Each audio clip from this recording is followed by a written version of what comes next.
عیسیٰ علیہ السلام کا نزول ہوگا دمشق میں، مہدی بھی وہاں پہنچیں گے، عیسیٰ اور مہدی دونوں مل کر دجال کے خلاف جہاد کریں گے، عیسیٰ علیہ السلام کے ہاتھ سے دجال مارا جائے گا۔ اب مولانا رفیع الدین عثمانی رحمت اللہ علیہ نے نعتیہ اشعار پڑھے تھے حضرت حسان بن ثابت کے، سبع معلقہ پڑھی تھی زمانے جاہلیت کے شاعروں کا کلام، تو تمام اشعار میں شعراء نے سیف مہند ان کا ذکر کیا ہے، ہندی تلوار۔ پوری دنیا میں زمانہ قدیم سے ہندوستان کی تلوار ایک نمبر مانی جاتی ہے۔ حضور کو بھی شاعر نے کہا تھا سیف مہند، آپ ایسے چمکیلے ہیں جیسے ہندی تلوار ہوتی ہے۔ تو ہندی تلوار کی بڑی شہرت، تو مولانا رفیع الدین عثمانی نے سب حدیثوں کو جمع کیا اور ایک اسپیشل تلوار بنوایا۔ دیوبند میں اسپیشل انڈین تلوار، ہندی تلوار، ایک قرآن پاک اسپیشل نسخہ تیار کیا۔ دارالعلوم دیوبند کے لیٹر پیڈ پر ایک خط لکھا۔ دیکھو مولوی احمد رضا خان صاحب گئے مکہ مدینہ کاہے کے لیے؟ ایمان کی رگ کاٹنے کی تلوار لانے کے لیے، حسام الحرمین، سارے مسلمان کو کافر بناؤ۔ اور دیوبند کا عالم گیا یہاں سے تلوار لے کر کے گئے، یہاں سے قرآن پاک کا نسخہ لے کر کے، یہاں سے دیوبند کے لیٹر پیڈ پر خط لکھ کر کے مولانا رفیع الدین عثمانی حج کے لیے گئے، حج کر لیا، مدینہ طیبہ گئے، روضہ رسول پر بھی حاضری لگایا، سب کاروائی مکمل ہو گئی۔ آپ فارغ ہو کر پھر دوبارہ مکہ آئے، مکہ مکرمہ میں آئے، پتہ لگایا بیت اللہ شریف کی چابی جن کے ہاتھ میں رہتی ہے وہ خاندان کہاں پر ہے، کس جگہ آباد ہے۔ اب تو وہ خاندان اتنا بڑا ہو گیا ہے کہ مستقل ایک محلہ شیبیین کے نام پر ایک محلہ ہی آباد ہو گیا۔ اس زمانے میں اتنی آبادی نہیں تھی، تو پتہ لگانا پڑا یہ خاندان والے کہاں رہتے ہیں۔ مولانا رفیع الدین عثمانی رحمت اللہ علیہ اس خاندان والے تک پہنچے۔ اب پہنچنے کے بعد اپنا تعارف کرایا کہ میں انڈیا سے آیا ہوں، اصل ایک پلان کے تحت آیا ہوں، حج کا زمانہ گزر گیا، حج تو کر لیا، میں ہندوستان سے ایک تلوار اسپیشل لایا ہوں، ایک قرآن پاک اسپیشل لایا ہوں، ایک خط دارالعلوم دیوبند کی طرف سے لایا ہوں۔ یہ بتاؤ تمہارے خاندان میں چابی ایک کے بعد دوسرے کے پاس کیسے جاتی ہے، کیا سلسلہ ہے؟ تو ان لوگوں نے بتایا کہ الاکبر فالاکبر، خاندان میں جو بڑا بھائی ہوتا ہے اس کے ہاتھ میں چابی رہتی ہے، وہ انتقال کر جاتا ہے تو جو اس کے بعد بڑا ہے اس کے پاس چابی جاتی ہے۔ اسی طرح آج 1500 سال سے میرے خاندان میں جب سے رسول اللہ صلی اللہ علیہ وسلم نے چابی دی ہے منتقل ہوتی رہتی ہے، اور انشاءاللہ آئندہ بھی اسی طرح منتقل ہوگی۔ تو مولانا رفیع الدین عثمانی نے بتایا کہ دیکھو امام مہدی مکہ مکرمہ آئیں گے، حدیث میں ہے کہ وہ طواف کرتے ہوں گے کہ غیب سے آواز آئے گی اور لوگ پہچانیں گے کہ یہی مہدی ہے۔ تو دیکھو یہ ممکن نہیں ہے کہ کوئی اتنا بڑا ولی اور بزرگ آئے اور اس کے دل میں یہ تمنا نہ پیدا ہو کہ کاش بیت اللہ شریف کھل جاتا اور اندر ہم 2 رکعت نماز پڑھ لیتے۔ ضرور تمنا ہوگی، آج بھی کوئی ولی کوئی عالم آتا ہے تو اس کے دل میں یہ آرزو ہوتی ہے، لیکن انتظامی امور کی وجہ سے اب تالا کھول دینا آسان نہیں ہے، لیکن وہ مہدی کا دور ہوگا، ان کے دل میں ضرور یہ تمنا پیدا ہوگی، تو وہ بیت اللہ شریف کے اندر نماز پڑھنے کے لیے چابی تلاش کریں گے۔ تو چابی تو تمہارے خاندان میں ہوگی، تو تمہارے خاندان والوں تک وہ پہنچیں گے۔ تو بیت اللہ شریف کی چابی جب ان کے حوالے کرو تو یہ 3 امانت میں لایا ہوں، اس کو بھی تم لوگ رکھ لو، اور بیت اللہ شریف کی چابی کے ساتھ ساتھ اپنے خاندان میں بعد والے کے ساتھ منتقل کرتے رہو. جب مہدی آئیں گے تو یہ تینوں میرا سامان بیت اللہ شریف کی چابی کے ساتھ ان کے حوالے کر دینا. اس خط میں لکھا ہوا ہے کہ اے مہدی، حدیث میں آتا ہے کہ آپ عیسیٰ علیہ السلام کے ساتھ جمع ہوں گے، آپ اور عیسیٰ علیہ السلام دجال سے جہاد کریں گے، تو آپ کا عیسیٰ علیہ السلام کے پاس جانا یقینی ہے. یہ تلوار میں نے اس لیے دیا ہے کہ آپ اس تلوار کو عیسیٰ علیہ السلام تک پہنچا دیں گے. یہ قرآن پاک میں نے اس لیے دیا ہے کہ آپ تو کسی قرآن پاک میں تلاوت کریں گے آپ کو تو ثواب ملے گا ہی، لیکن یہ دیوبند والے قرآن میں آپ سب تلاوت کریں گے تو ہم کو بھی، دیوبند کے لوگوں کو بھی اس کا ثواب ملے گا. اس لیے خدا کے واسطے جب آپ تشریف لائیں تو اسی قرآن پاک میں قرآن کی تلاوت کیا کریں. اور تیسری گزارش اس خط میں یہ ہے کہ جب آپ اور عیسیٰ علیہ السلام جمع ہوں اور آپ دونوں دجال کے خلاف جہاد کریں تو دارالعلوم دیوبند کے فرزند اس زمانے میں جو لوگ ہوں خدا کے لیے ان کو بھی اپنے قافلے میں شریک کر لے تاکہ یہ لوگ بھی شریک ہو جائیں گے تو آپ دونوں کے ساتھ ساتھ جنتیوں کے قافلے میں ان کی شرکت ہو جائے گی.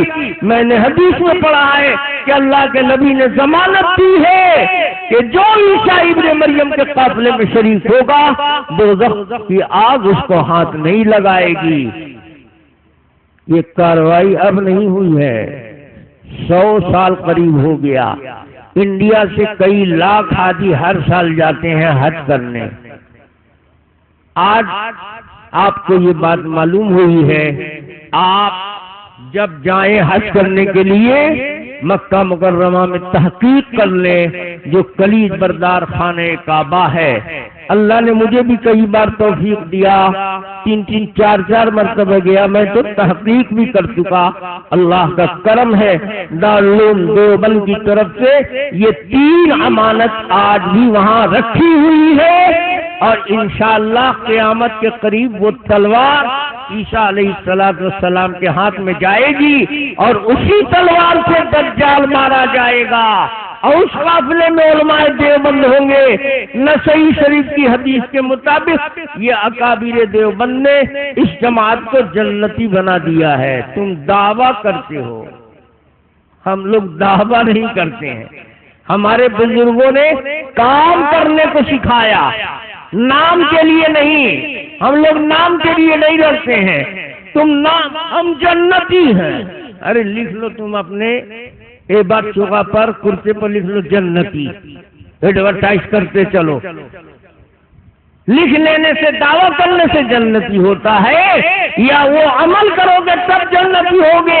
ہمارے بزرگوں نے جنتی والا عمل کر دیا ہے. عمل سے زندگی بنتی ہے، جنت بھی جہنم بھی. یہ خاکی اپنی فطرت میں نہ نوری ہے نہ ناری ہے. جنتیوں کا قافلہ کوئی دوسرا ہو ہی نہیں سکتا ہے. علماء دیوبند نے الحمدللہ احادیث کا علم کیونکہ رکھتے تھے اور اللہ کی توفیق اور الہامی کا ایک کردار ان کا تھا، جنتیوں کے قافلے میں شریک ہونے کے لیے ہمارے بزرگوں نے انتظام کر لیا ہے. میں نے تم کو سنا دیا، تمہارا جی چاہے کسی حاجی کے ذریعے سے یا اسپیشل سفر کر کے جاؤ کلید بردار خانہ کعبہ سے معلوم کرو. آج بھی وہ تلوار موجود ہے. انشاءاللہ امام مہدی آئیں گے اور مہدی کے ذریعے سے عیسیٰ علیہ السلام کے ہاتھ میں وہ تلوار جائے گی. حدیث میں آتا ہے یقتل بحربۃ، دھاردار ہتھیار سے مارا جائے گا دجال. گولی سے نہیں مارا جائے گا، بم سے نہیں مارا جائے گا.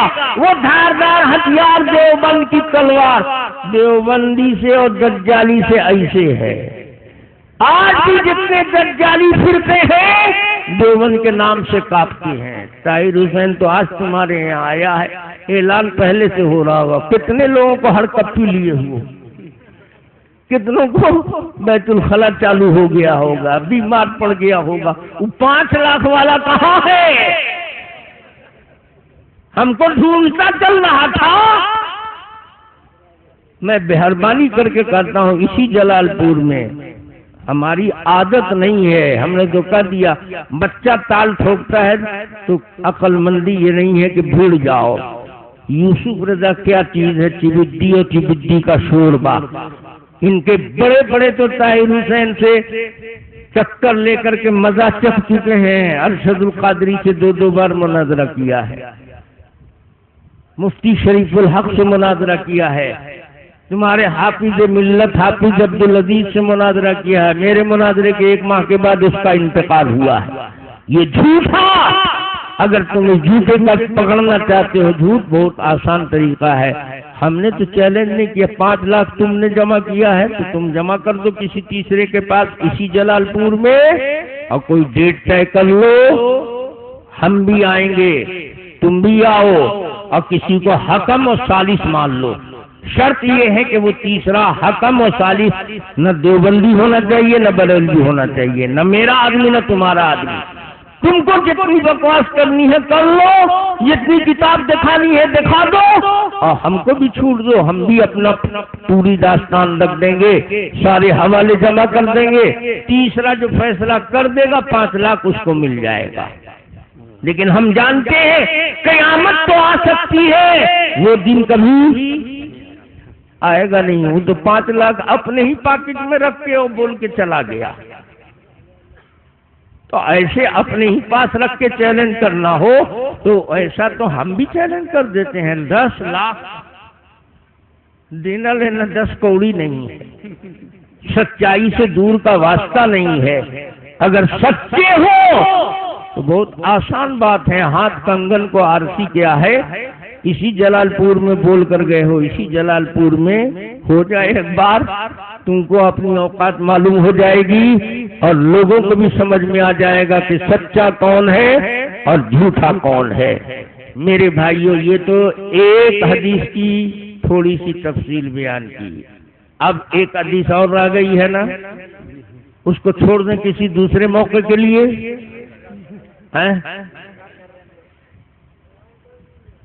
کیا ارادہ ہے آپ لوگوں کا؟ وہی خان صاحب والا کہ ہم کو بھی وکیل بنا دیجیے۔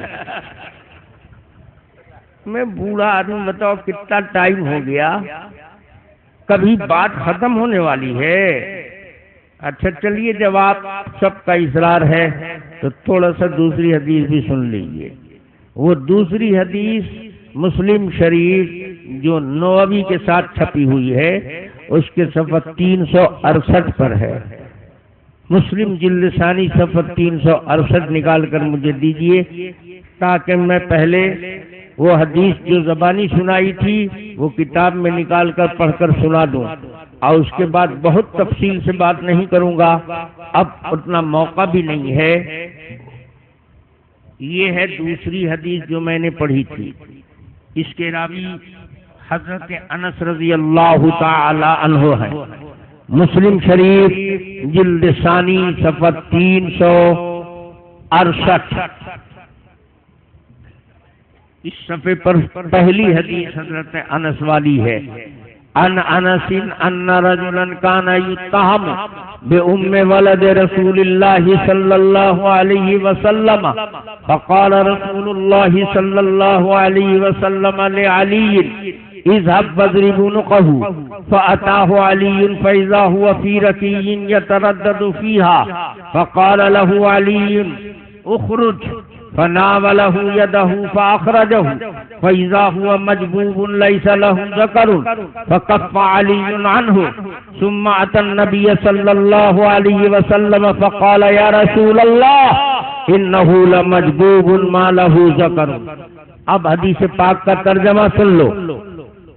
حضرت انس رضی اللہ تعالی عنہ جو بڑے مشہور صحابی ہیں، خادم رسول ہیں، 10 سال رسول اللہ صلی اللہ علیہ وسلم کے پاس رہے ہیں، وہ حضرت انس فرماتے ہیں کہ ایک آدمی تھا مدینے میں جس کے بارے میں لوگ کہتے تھے کہ یہ حضور کی ام ولد سے زنا کرتا ہے، حضور کی بالی ام ولد ماریا قبطیہ اس کے ساتھ اس کو متہم کرتے تھے۔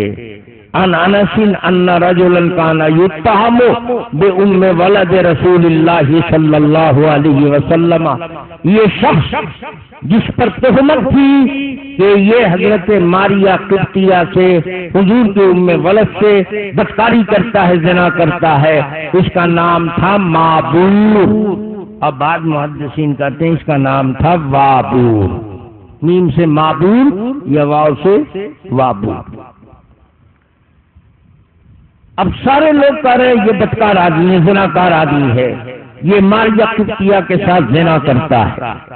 حضور پاک صلی اللہ علیہ وسلم کو جلال آ گیا، بس رسول پاک صلی اللہ علیہ وسلم نے حضرت علی کو بلایا اور کہا اذهب واضرب عنقه، جاؤ معبور کو قتل کر دو، اس کی گردن مار دو، وہ زناکار آدمی ہے، بدکار آدمی ہے، اس کو جینے کا حق نہیں ہے، ایسے زناکار کو کاٹ دینا چاہیے، جاؤ کاٹ دو اس کو۔ اب حضور کا حکم ہو گیا تو حضرت علی کہاں رکنے والے، حضرت علی نے تلوار لیا اور نکل گئے، جہاں ملے گا کاٹ دیں گے، اللہ کے نبی نے مباح دم کر دیا ہے، فتویٰ دے دیا اس کے مارنے کا، مار دیں گے۔ اب حضرت علی چلے اس کو مدینے میں کھوجنے، اس کو کسی نے جا کے بتا دیا کہ ارے تم ادھر گھوم رہا ہے، بارگاہ رسالت سے تمہارے قتل کا فتویٰ صادر ہو چکا ہے، حضرت علی کی ذمہ داری میں دے دیا گیا ہے، حضرت علی تلوار لے کے چل چکے ہیں، تم کو پا جائیں گے، چھوڑ دیں گے، کاٹ دیں گے تم کو، جلدی انتظام کر۔ اب اس کو جب معلوم ہوا تو سوچنے لگا کہ باپ رے باپ، علی جب تلوار لے کر آ رہے ہیں میں بچوں گا، کہیں چھپ جاؤں، کہاں چھپیں؟ تو ایک کنواں تھا، وہ کنویں کے اندر ڈھک گیا، حضرت علی آئیں گے ادھر ادھر دیکھیں گے تو کنواں تھوڑے جھانک کے دیکھتے چلیں گے، میں اندر چھپا رہوں گا، جان بچ جائے گی۔ اب حضرت علی تلوار لے کے چلے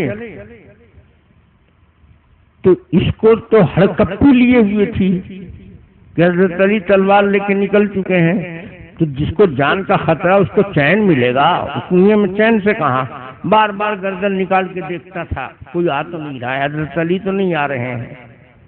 فَأَتَاهُ عَلِيٌّ فَإِذَا هُوَ فِي رَكِّهٍ يَتَرَدَّدُ فِيهَا، حضرت علی آئے تو دیکھا کہ یہ تو کنویں میں اپ ڈاؤن کر رہا ہے، بار بار گردن نکالتا ہے اور ڈھک جاتا ہے اندر، پھر اوپر۔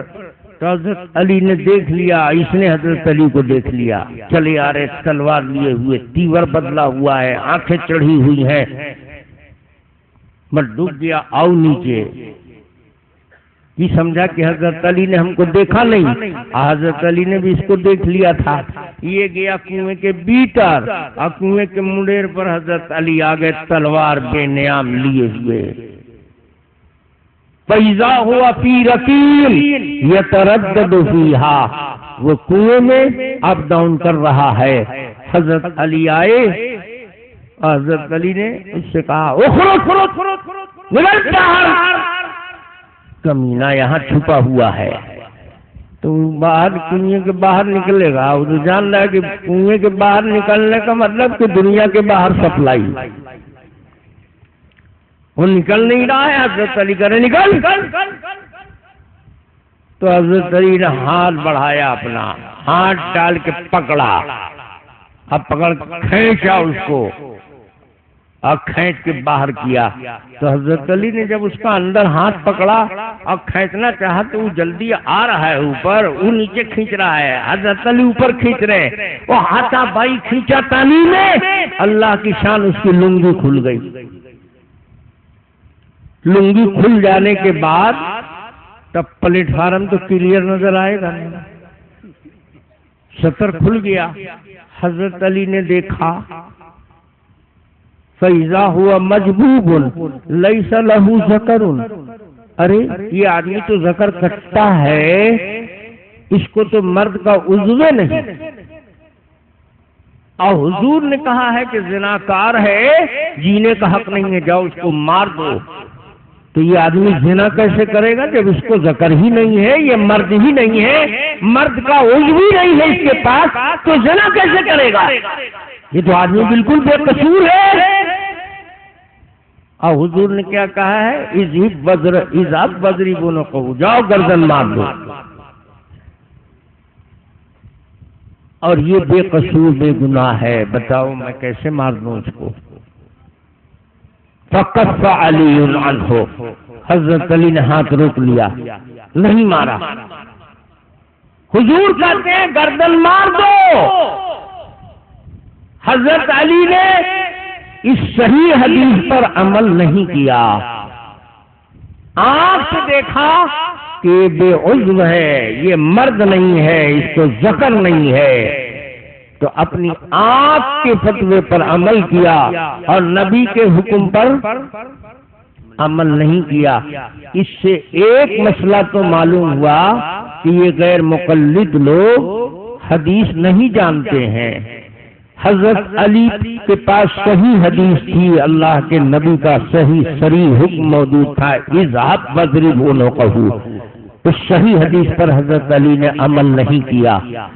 بعض وقت امام ابو حنیفہ بھی صحیح حدیث پر عمل نہیں کرتے ہیں، یہ لوگ بڑی ہنگامہ کرتے ہیں، دیکھیے صحیح حدیث یہ ہے، امام ابو حنیفہ نے اس پر عمل نہیں کیا۔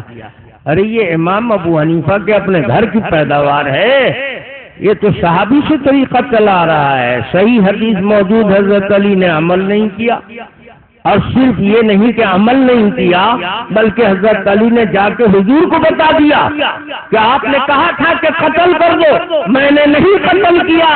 تو اللہ کے نبی نے حضرت علی کو نہیں ڈانٹا، نہ قتل کیا، ٹھیک کیا تم نے نہیں قتل کیا۔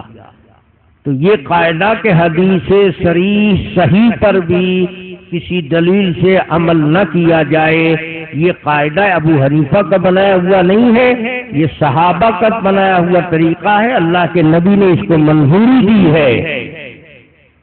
یہ ایک سلام پھیرا میں نے ان کی طرف، لیکن دوسرا سلام سنو، یہ بہت ڈینجر اور بہت خطرناک ہے۔ یوسف رضا کیا احمد رضا اڑ جائیں گے، پوری رضا خانیت مسمار ہو جائے گی۔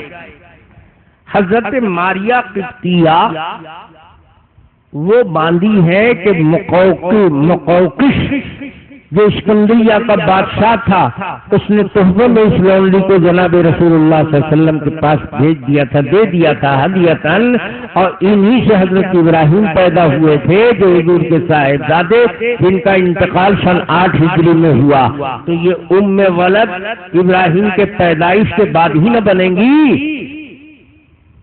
تو بالکل حضور کے آخری زمانے کی یہ حدیث ہے، یہاں پر خان صاحب کا پیترا بھی نہیں چلے گا کہ حضور کو آہستہ آہستہ علم غیب دیا گیا تھا، یہ تو بالکل حضور کے آخری حیات کے زمانے کی حدیث ہے۔ حضرت علی نے قتل نہیں کیا، کیوں؟ اس صحیح حدیث کے معارض موجود تھی دلیل، وہ مشاہدہ۔ حضور فرماتے ہیں اذهب واضربوه، جا کے گردن مارو، یہ حدیث صحیح تھی حضرت علی کے پاس، لیکن آنکھ اس کے معارض، مشاہدہ اس کے معارض ہے، آنکھ سے دیکھ رہے ہیں کہ اس کو ذکر نہیں ہے، تو یہ گناہگار ہی نہیں ہے، تو بے قصور ہے۔ بے قصور کو ماننا، مار دینا، قتل کرنا بذات خود ایک گناہ اور قصور ہے۔ تو اگر اس صحیح حدیث پر عمل کرتے ہیں تو گناہگار ہو جائیں گے۔ اس معارض کی وجہ سے حدیث صحیح کو ترک کر دیا۔ جہاں جہاں ائمہ مجتہدین کسی حدیث صحیح کو ترک کرتے ہیں تو ان کے پاس معارض ہوتا ہے، اس کے خلاف بھی کوئی دلیل ہوتی ہے، یا تو اس کے خلاف کوئی اور حدیث ہے، یا اس کے خلاف صحابہ کا فتویٰ ہے، یا اس کے خلاف کوئی شرعی عقلی بات ہے، یا اس کے خلاف مشاہدہ ہے۔ یہاں معارض مشاہدہ تھا، اس لیے صحیح حدیث پر حضرت علی نے عمل نہیں کیا۔ اب حضرت علی نے دیکھا کہ یہ تو بے ذکر آدمی ہے، زنا کیسے کرے گا؟ زنا تو کیا نہیں اس نے، اب میں اگر اس کو مار دوں تو غیر مجرم کو مارنا، بے گناہ کو مارنا، یہ گناہ کی بات ہے، اس لیے روک لیا ہاتھ۔ فکف علی عنہ، حضرت علی رک گئے، اور رکے ہی صرف نہیں، چھوڑ دیا اس کو، بس اتنا ہی نہیں، ثم اتى النبی صلی اللہ علیہ وسلم، دوڑے دوڑے حضور کے پاس آئے، آ کر کہا کہ یا رسول اللہ، آپ نے کہا تھا کہ اس کی گردن مار دو، میں اس کے پاس گیا، وہ کنویں میں چھپا ہوا تھا، میں نے اس کو نکالا، اس نکالنے میں جھینگا مستی جو ہوئی تو اس کی لنگی کھل گئی، میں نے باہر کھینچا تو میں نے دیکھ لیا کہ اس کو تو ذکر نہیں ہے، یہ تو بے ذکر کا آدمی ہے، تو اس نے کیسے زنا کیا؟ یہ تو زانی نہیں ہے، زناکار نہیں ہے، غیر مجرم ہے، بے گناہ ہے، اس لیے میں نے اس کو قتل نہیں کیا۔ آ کر حضور سے کہا یا رسول اللہ انہو لمجبوب ما لہو ذکر، اللہ کے نبی وہ تو ذکر کرتا ہے، اس کے پاس تو مرد کا عضو ہی نہیں ہے۔ تو حضور کو بھی آ کے بتا دیا نا کہ میں نے آپ کی حدیث صریح صحیح پر عمل نہیں کیا، اس لیے کہ میرے پاس مشاہدہ دلیل ہے، اس دلیل کی وجہ سے ہم نے نہیں عمل کیا۔ اللہ کے نبی نے حضرت علی سے نہیں کہا کہ تم نے میرے حکم پر عمل نہیں کیا، اس کو نہیں مارا تو ہم تم کو مار دیتے ہیں، تم نے کیوں نہیں مارا؟ خاموشی سے حضرت علی کے طریقے کو آپ نے سپورٹ دیا، تو یہ قاعدہ رسول پاک صلی اللہ علیہ وسلم سے منظور شدہ ہے۔ یہ حدیث کی ایک ہی کتاب میں، صرف مسلم میں نہیں ہے، یہ امام احمد بن حنبل کی مسند میں بھی ہے، وہاں پر بڑا عجیب و غریب ایک لفظ ہے، وہ ہے اصل سننے کے لائق۔ راوی کہتا ہے یر الشاہد ما لا یر الغائب، حضرت علی نے اس کو اس لیے نہیں مارا کہ شاہد اسپورٹ پر جو حاضر موجود ہے وہ ایسی چیز دیکھتا ہے کہ لا یر الغائب، جو اسپورٹ سے غائب ہے وہ نہیں دیکھتا ہے۔ راوی نے بتا دیا کہ حضور تو وہاں اسپورٹ پر حاضر نہیں تھے جہاں دھینگا مستی ہو رہی تھی، کنویں سے نکال رہے تھے، حضرت علی وہاں پر حضور موجود تھے؟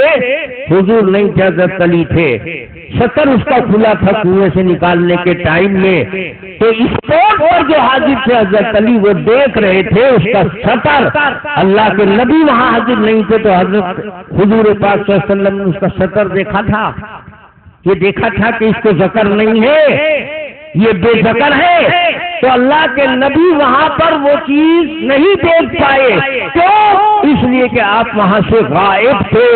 یر الشاہد ما لا یر الغائب، اسپورٹ پر حاضر دیکھتا ہے ایسی چیز جو اسپورٹ سے غائب نہیں دیکھتا ہے۔ حضرت علی نے دیکھا تھا، شطر کھل گیا تھا، اس کا شطر دیکھا کہ اس کو ذکر نہیں ہے، اور اللہ کے نبی نے حکم دیا قتل کرنے کا، اس لیے کہ شطر نہیں دیکھا تھا، آپ غائب تھے، آپ نے اس کا شطر نہیں دیکھا تھا، سب لوگ کہہ رہے تھے، اس لیے آپ نے یہ سمجھا کہ یہ ذکر والا ہے، زنا کر سکتا ہے، سب لوگ کہہ رہے ہیں زناکار ہے تو یقیناً زناکار ہے، تو نبی نے جو حکم دیا تھا بے گناہی اس کی نبی کے علم میں نہیں تھی، کیونکہ شطر اس کا اللہ کے نبی نے نہیں دیکھا تھا۔ یہاں سے معلوم ہوا کہ نبی کو ہر پوشیدہ چیز کا غیب کا علم نہیں ہوتا ہے، اور یہاں سے معلوم ہوتا ہے کہ نبی ہر جگہ حاضر موجود نہیں ہوتا ہے، غائب بتا رہا ہے راوی۔ حضرت علی فرما رہے ہیں نبی غائب تھے وہاں جہاں ہم اس کا دھینگا مستی میں شطر دیکھ رہے تھے، نبی نہیں دیکھ رہے تھے۔ صحابہ اللہ کے نبی کو ہر جگہ حاضر ناظر نہیں مانتے تھے، ہم علماء دیوبند نہیں مانتے ہیں۔ حدیث بتا رہی ہے علم غیب اللہ کے نبی کو نہیں تھا، ہم نہیں مانتے۔ نبی کو علم غیب ماننے کا مطلب ہوگا کہ نبی جانتے تھے کہ یہ شخص بے قصور ہے، بے ذکر والا ہے، اب پھر بھی نبی نے حکم دے دیا کہ قتل کر دو، تو نبی وہی ہوتا ہے جو بے گناہوں کو مروایا کرتا ہے، بے قصوروں پر ظلم کرتا ہے۔ بتاؤ تمہارے عقیدے کے مطابق نبی کی عصمت باقی رہی؟ تم نے نبی کو عام لوگوں میں شامل کر دیا، بے عصمت، نبی کی عصمت سلامت نہیں رہتی ہے اس عقیدے سے۔ تو جو عقیدہ نبی کی عصمت کو پامال کرنے والا ہو، نبی کو مجرم بنانے والا ہو، وہ عقیدہ علماء دیوبند کبھی قبول کریں گے؟ اب تم یہ مت دکھانا وہ مت دکھانا، علماء دیوبند کا دیوار کے پیچھے، ارے چوغت کا نادی، تمہارا خان صاحب تو کہتا ہے کمرے کے اندر کا علم نبی کو نہیں ہوتا ہے، دیوار تو بڑی بات ہے۔ نکالیے خان صاحب کا الملفوظ، آخری کڑی سنا دے رہا ہوں آپ کو، کیونکہ بہت تفصیل میں نے عرض کیا تھا، اس حدیث پہ بہت تفصیل سے گفتگو نہیں کروں گا۔ کتے کا روما پاک ہے، نکالیے۔ خان صاحب کی جو میں خدمت کرتا ہوں پورے چیلنج سے کرتا ہوں، دنیا میں کوئی خادم ان کا اتنا اچھا نہیں ملے گا۔ یہ بکرات کے نادی کو دیکھیے کہاں ہے، دیکھیے یہ کتاب میرے ہاتھ میں ہے، الملفوظ، ملفوظات اعلی حضرت، 4 حصوں میں یہ کتاب چھپی ہوئی ہے۔ یہ کتاب جو میرے ہاتھ میں ہے الملفوظ، یہ قادری کتاب گھر نزد 9 محلہ مسجد بریلی شریف سے چھپی ہوئی ہے۔ اعلی حضرت کے صاحبزادے مولانا عبد المصطفیٰ صاحب اس کے مرتب ہیں۔ اعلی حضرت فرماتے جاتے ہیں، ان سے کوئی سوال کرتا ہے، عرض کر رہا ہے، اعلی حضرت ارشاد فرما رہے ہیں۔ اس طرح کی یہ کتاب سوال جواب، اس کا کون سا ہے حصہ؟ ملفوظات حصہ سوم، صفحہ نمبر 70۔ کسی نے عرض کیا، سوال کیا، احمد رضا خان صاحب سے پوچھا، کتے کا رواں تو ناپاک نہیں؟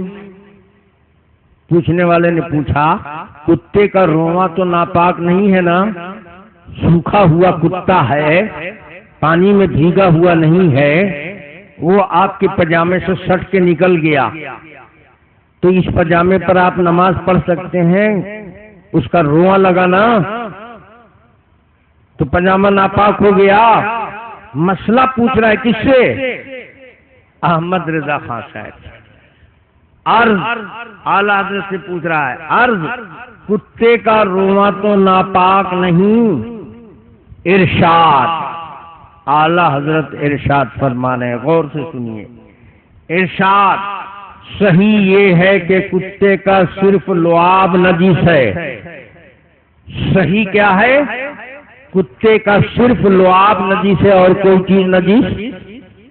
لعاب نجس ہے، رواں اس کا نجس نہیں ہے۔ ابھی مسئلے پر مجھے بحث نہیں کرنی ہے، سنتے جائیے خالی۔ صحیح یہ ہے کہ کتے کا صرف لعاب نجس ہے، لیکن بلا ضرورت پالنا نہ چاہیے کہ رحمت کا فرشتہ نہیں آتا۔ کتے کو پالنا نہیں چاہیے کیونکہ رحمت کا فرشتہ نہیں آتا۔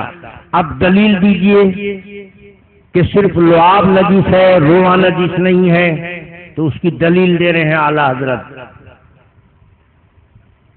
حدیث صحیح ہے کہ جبرائیل امین کل کسی وقت حاضری کا وعدہ کر کے چلے گئے۔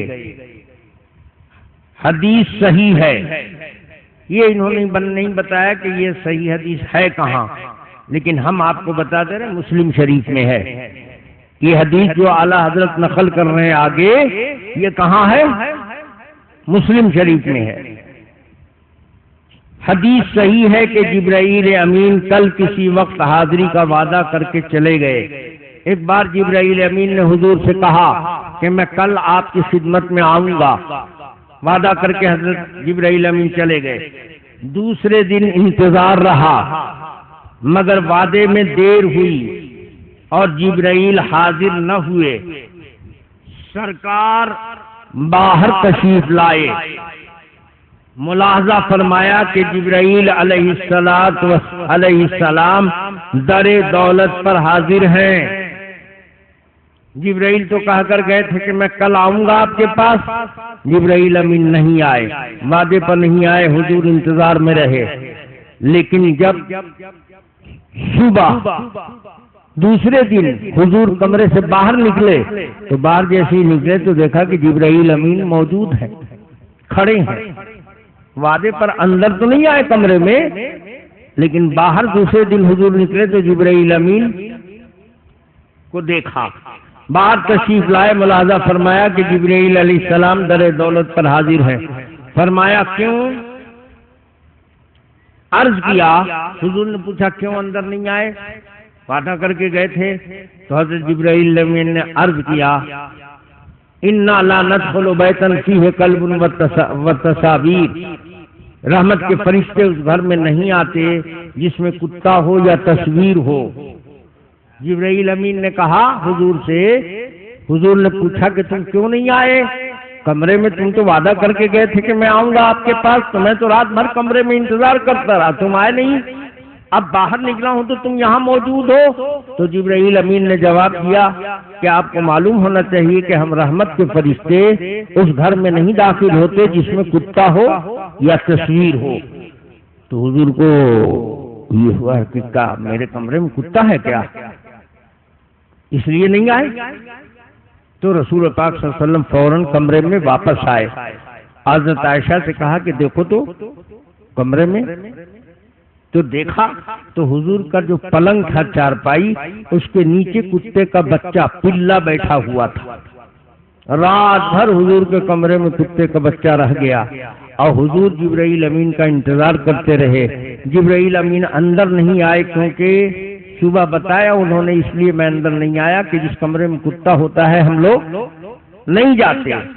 رات بھر حضور کو پتہ نہیں چلا کہ میرے چارپائی کے نیچے کتا ہے۔ نبی کو پلنگ کے نیچے کا بھی علم نہیں تھا۔ بتاؤ، اعلیٰ حضرت یہ لکھ رہے ہیں اور صحیح حدیث کے حوالے سے لکھ رہے ہیں، اور علماء دیوبند نے لکھ دیا دیوار کے اس پار کا علم نہیں تھا تو وہ کافر ہو گئے، اور کمرے کے اندر ہی کتا بیٹھا ہوا اس کا علم نہیں تھا، خان صاحب نے لکھا تو یہ پکے مسلمان ہو گئے۔ واہ رے خان صاحب، ایسے ہی پٹھانی دکھایا جاتا ہے۔ تمہارا عقیدہ تو یہ ہے کہ پلنگ کے نیچے رات بھر کتا رہا، نبی کو پتہ نہیں چلا، باہر صبح نکلے جبرائیل امین نے بتایا، تب آپ کو پتہ چلا کہ کمرے میں کتا تو نہیں ہے، آگے دیکھا تو واقعی پلا بیٹھا ہوا ہے۔ جی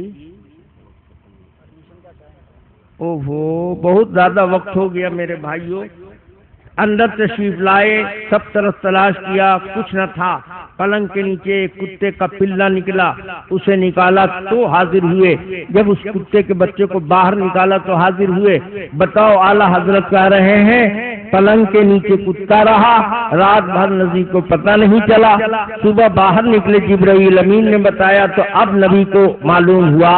تو رات بھر تو علم غیب نہیں تھا، جانتے ہوئے کتا گھر کے اندر اللہ کے نبی نے رکھا۔ ہم کہتے نہیں، نبی نہیں جانتے تھے، اس لیے نبی پر کوئی قصور اور کوئی گناہ نہیں عائد ہوتا۔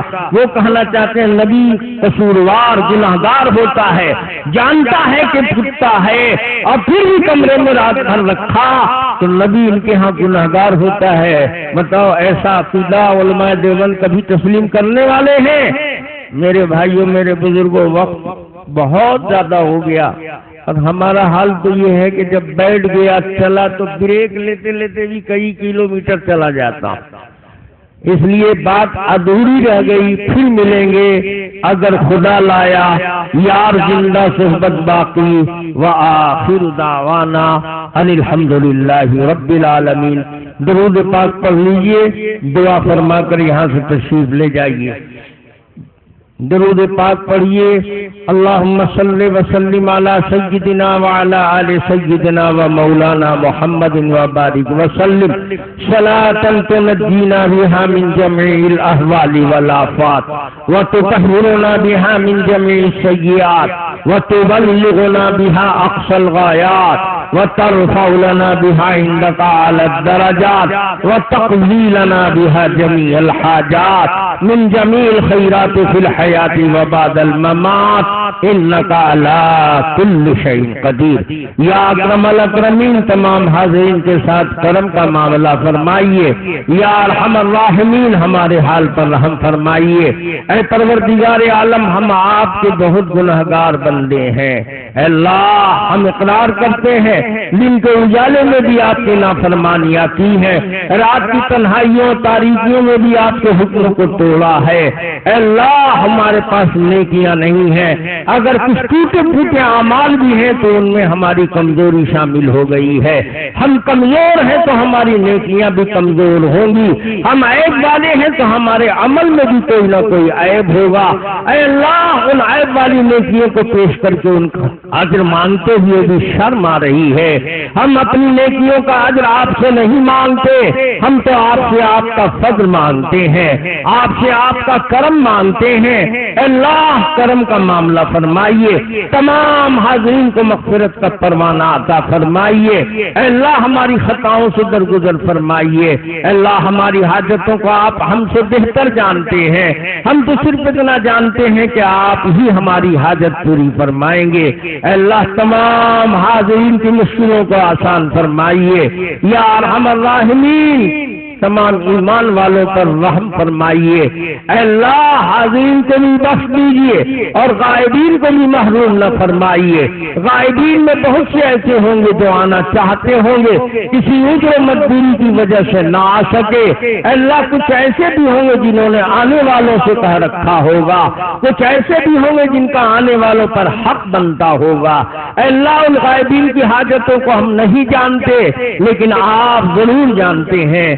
اللہ ان کے ساتھ بھی کرم کا معاملہ فرمائیے، ان کی خطاؤں سے بھی درگزر فرمائیے، ان کی مشکلوں کو بھی آسان فرمائیے، ان کے سروں پر آنے والی مصیبتوں کو ٹال دیجیے۔ یا اکرم الاکرمین ہمارے زندوں کو بھی بخش دیجیے اور ہمارے مردوں کو بھی محروم نہ فرمائیے۔ یا اکرم الاکرمین ایمان والے مردوں میں ہمارے اکابر بڑے اور بزرگ بھی ہیں، احباب و متعلقین و دوست و رشتے دار بھی ہیں۔ اللہ تمام ایمان والے مردوں کی بال بال مغفرت فرمائیے، کروٹ کروٹ جنت عطا فرمائیے، جنت الفردوس کے اعلیٰ مقامات سے نواز دیجیے۔ یا اکرم الاکرمین جہاں جہاں ایمان والے آباد ہیں ان کو اپنی حفاظت میں لے لیجیے۔ اے اللہ جہاں جہاں دینی مدارس قائم ہیں، خانقاہیں آباد ہیں، اے اللہ جمعیتیں کام کر رہی ہیں، جماعتیں گشت کر رہی ہیں، تنظیمیں بن رہی ہیں، تحریکیں اٹھ رہی ہیں۔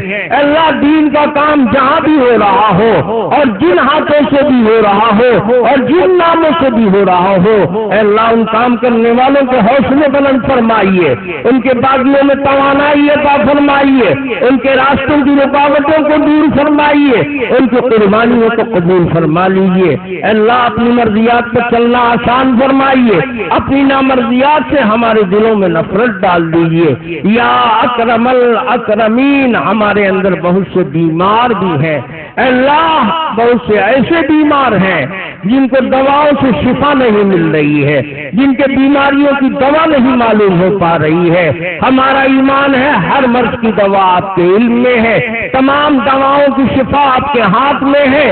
اے اللہ ہمارے مریضوں کو شفا کامل عاجل عطا فرما دیجیے۔ یا اکرم الاکرمین اس اجلاس کو خیر کا ذریعہ بنائیے۔ اے اللہ جن لوگوں نے اس کے لیے قربانیاں دی ہیں، دوڑ دھوپ کیا ہے، جد و جہد کی ہے، قد و کاوش کی ہے، دامے دیرہ میں صفحہ نے کسی طرح بھی تعاون کیا ہے، ان سب کی عمر دراز فرما دیجیے، ان کے کاروبار میں برکت عطا فرمائیے، ان کے جان و مال و آبرو کی حفاظت فرمائیے۔ یا اکرم الاکرمین اپنے حبیب صلی اللہ علیہ وسلم کے صدقے اور طفیل میں ہماری دعاؤں کو قبول فرمائیے۔ وصلی اللہ تعالی علی خیر خلقہ محمد وآلہ وصحبہ وأہل بیتہ وازواجہ وذریاتہ اجمعین برحمتک یا ارحم الراحمین۔